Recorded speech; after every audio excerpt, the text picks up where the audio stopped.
India produces tons of flower waste every day.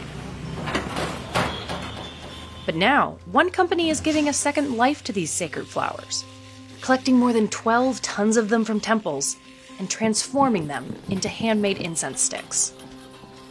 But can this blossoming startup make an impact on India's flower waste problem? We visited the headquarters of Fool in Kanpur to find out.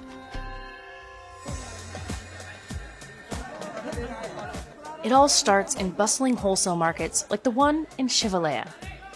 Merchants pick up the flowers that they'll sell outside Hindu temples.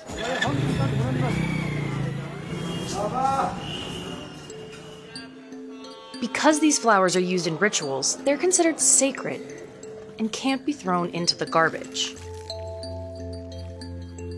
Every day, more than 1,000 tons of flowers end up in the Ganges River. But many contain toxic chemicals like arsenic, lead, and cadmium, as well as pesticides. I have been seeing people putting flowers in the water all my life, but never before had anyone questioned temple waste as a source of pollution. The seed was sown. Ankit founded Fool, which is the Hindi word for flower. The company's employees pick up the waste from temples throughout Kanpur, making around 19 stops a day. Then they transport the flowers to Fool's facility, where they weigh and separate them from thread, fabric, and plastic. Workers save only the flower petals for the incense sticks and sort them by color. They keep the buds and stems to create compost that is sold as a separate product. Then they lay the flower petals out to dry on large tarps.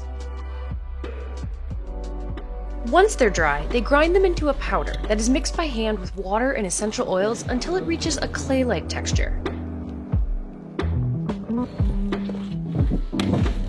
Then it's time to roll. Workers dip their fingers into the flower powder while rolling to create an even thickness. Then they let the sticks dry before dipping them again in essential oils. They're laid out to dry one more time, then packaged up.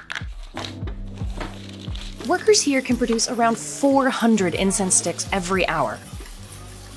Ankit calls this transformation flower cycling, and he says his product is cleaner than others. Normally, incense sticks are made from charcoal. Burning charcoal releases the poisonous sulfur dioxide and gives out a lot of xylene chemicals. In the beginning, Ankit's family and friends doubted his business. When I decided to quit my job and come back to Kanpur, the reaction, the immediate people I knew was, I've gone bonkers. That I want to leave a job as an automation scientist and work with temple flowers. He also had to convince the temples to give his business their sacred flower waste. But he says they didn't initially trust him.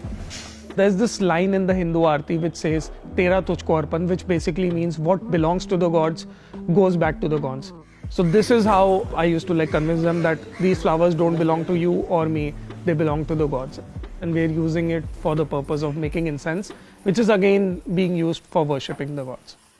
Ankit also wants to find other ways of recycling the flowers.